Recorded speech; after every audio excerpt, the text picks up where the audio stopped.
to the field of engineering and has actively served on numerous academic and administrative committees, dedicating himself to advancement of higher education. His commitment to enhance educational infrastructure and uphold the highest standards of academic excellence has earned him widespread recognition. We are truly honored to have with us today, and I now request Professor Hota sir to kindly address the gathering.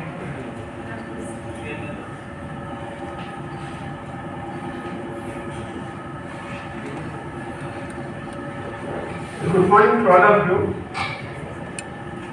Esteemed Chief Guest of today's function, Professor Chancellor from IAS Institute, my colleagues on the dais and off the dais, dear participants as well as our learning students. First of all, at the outset, I want to congratulate the team leaders of the School of Electrical Engineering to put up this show, which is known as Hota program. For everybody's information, conducting the seminar as well as faculty development program, it is a continuous process, and I am happy that electrical department is doing, it is a regular feature per day. There is nothing new. But thing is that how best they have planned.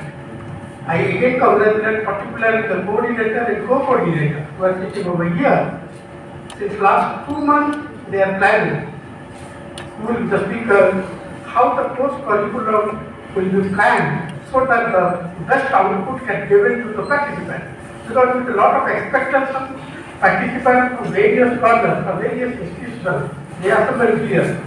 We can hope that obviously after 6 days, our brain will be trained to know certain things which can be applied in our further research, and ultimately the research outcomes also it will convey to the students. That is the ultimatum everybody wants. First of all, this Hota program is not a very simple program. Anybody apply, it will come. You will see across Odisha this time I have seen very few institutions they got selected to have this program. And I again congratulate the team, starting from dean to all the students to have this program. And I am sure their meticulous planning will be giving you a lot of insight.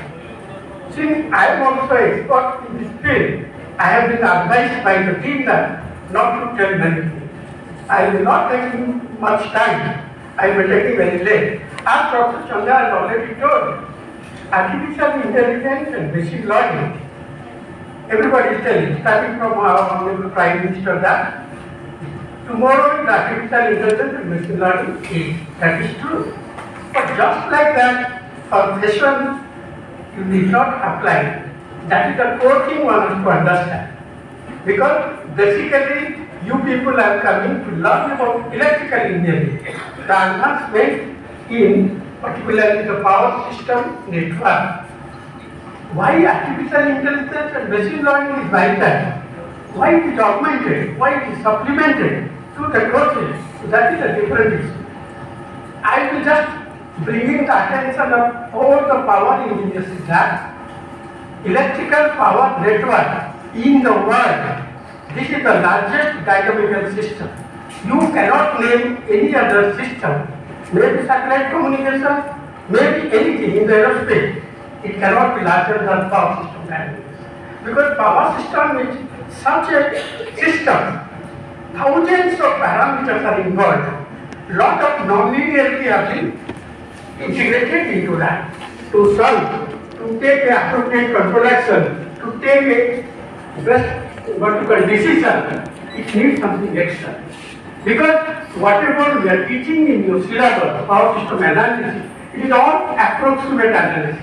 Because in the book, a teacher cannot complete all those things. He cannot give you the details how a power network is solved. There are so many equations are involved. Non-linearities are involved. Maybe differential equation, algebraic equation, lot of mathematics.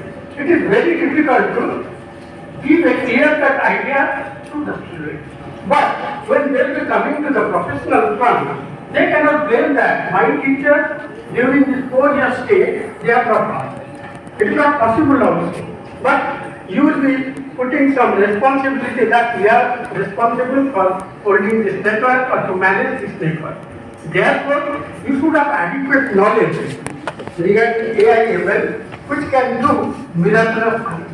One example, my best example to the students or the teaching community is that best example is the load forecasting. As I pointed out, the most crucial difficulty in power system is that to maintaining the balance between supply and demand. You just tell me how can you achieve this one? So I put one point that earlier we are keeping up load is fixed, then generation we are adjusting. But now the situation has changed. Can anybody tell in Cuttack city, suppose the distribution transformer is there, an engineer is employed there, how can you manage this? Every moment the load is changing. Do you think that the generation can be changed? So that means there is always an unpredictability between the supply and demand. The classical technology, the conventional technology which have been taught to you in your classroom by your teacher, it is not sufficient.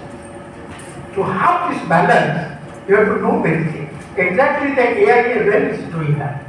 Unpredictability can easily forecast. Accordingly, control action can be taken. Secondly, grid stability, grid efficiency, this can be increased. Particularly today, we are putting integration of renewable energy. When we are putting the renewable energy sources, again some problems are coming. One we are getting the benefit, other way some problems are occurring. This system is so dynamic that one engineer is not sufficient to handle all those things. For that reason, artificial intelligence or the machine learning in different forms it is not that.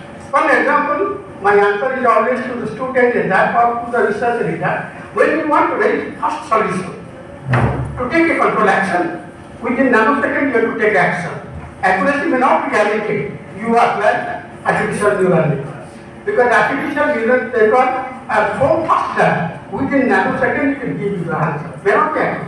Now, in electrical system or power system, there are several situations where each system is having certain conflicting resolution. That means something if you want to optimize, another thing is getting diverted. Like that, many awkward problems will be getting.